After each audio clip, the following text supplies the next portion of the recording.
大家好，我是老莫。注意了，如果蒸好的馒头突然变得发黄，顶部开裂，很好解决，不要着急。昨天一个朋友说的，自己做好的馒头什么都 OK， 就是发黄，顶部出现这种情况。这个问题呢，其实特别简单，咱们接下来一起解决它。我们先简单说一下商用馒头，选择面粉，一般蛋白质含量 12.2 左右就 OK 了，不能太高，太高了不好和面。然后是白糖的量，只要不超过面粉的 5% 都 OK。酵母量正常的1斤2克足够，不能太多。再一个就是泡打粉的用量，这个泡打粉呢，一般是面粉的 0.5%， 咱们放的时候不要放多，放多了馒头就发黄。然后可以加入少量的猪油，一般在面粉的 2% 就可以。还有一个被称为神器的材料，就是豆腐内酯，放了它，咱们直接做出来，直接就可以蒸。但是虽然很省时间，但是总体的口感还是差一些，尤其是蒸完一次再蒸一次呢，它就粉掉了，不好吃了。所以个人呢不太喜欢这种东西，所以今天咱们就不加这个。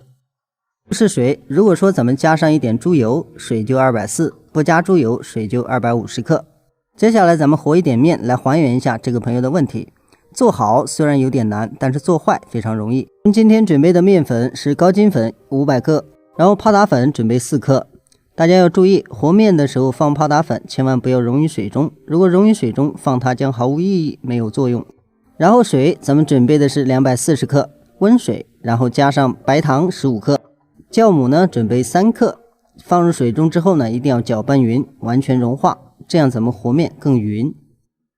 接着是泡打粉，一定要在加水之前搅拌匀，就是防止它和水直接接触。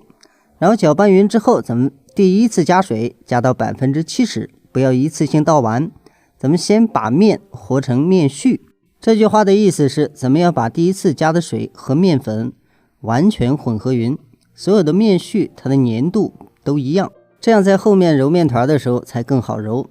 搅成面絮之后，剩下这点水呢，哪里干粉多往哪里倒，把剩下的干面也搅成同样的面絮，这样的水面融合，咱们在揉面的时候就更容易把它揉成团儿。面揉成团之后，咱们准备的猪油放进去，猪油呢准备的是10克。放上猪油之后呢，咱们一定要把猪油和面粉完全融合好，揉匀才可以。只要它上面不感觉油腻，像这样的光滑的面团就 OK。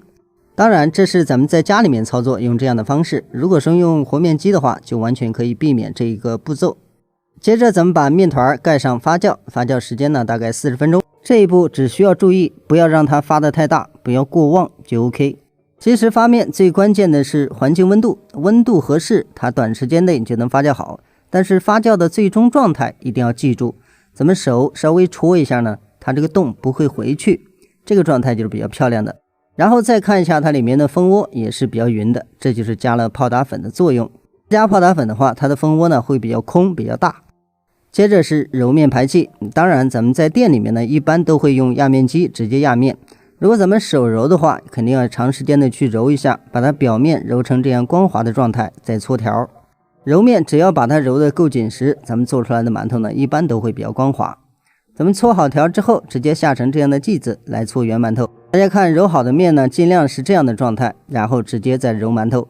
揉馒头的时候，大家只要让它紧贴案板，每一次都按压实在，不要让它空。